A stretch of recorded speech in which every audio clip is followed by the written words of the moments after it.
Aunt Ruth, I don't think it's bad to not want to have autistic kids.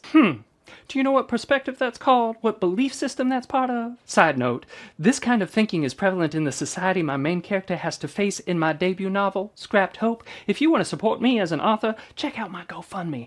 Anyway, do you know what term I'm thinking of? Well, you're probably going to tell me it's ableist, but autistic kids are like 4 times more likely to experience sexual abuse. 50% will run away from safe spaces. 42% engage in self-harming behavior, and 80% of autistic adults experience social isolation. You are right that it is ableist, but the term that I'm asking if you knew is eugenic thinking. Eugenics? I'm not a Nazi or something.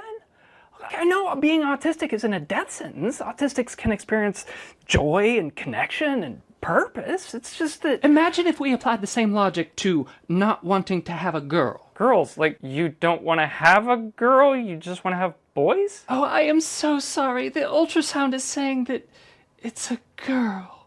Do you want to, you know... What? Why? Because 1 in 3 women are SA'd. They face fears of being out in public alone, often having to carry things like mace. They face unrealistic beauty standards, with many experiencing eating disorders and or body dysmorphia.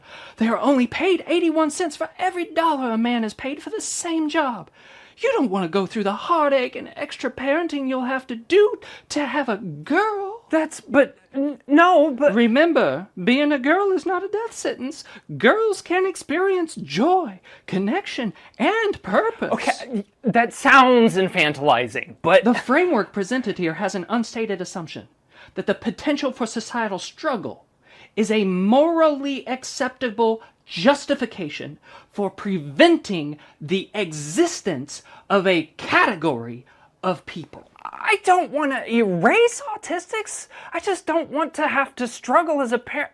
I mean, I don't want them to have to struggle. All right, it sounds really bad, but... And if you think the parallel argument of not wanting girls made you uncomfortable, imagine if someone made this argument against white people having mixed-race children. Because the prevalent of that argument is in our not-too-distant history. Yeah, okay, that really does sound like eugenics. So if this conversation about eugenics, disability, and value resonated with you, and you believe in the power of stories where the marginalized fight back with grit, that's exactly the world I've built in my debut novel, Scrapped Hope. It's about a disabled pilot who builds her own plane from scrap to compete in the sport of aerial paintball combat, where she fights for her place in a world that discarded her. You can help launch this story and challenge these narratives by supporting the novel and my work as an author by visiting my GoFundMe.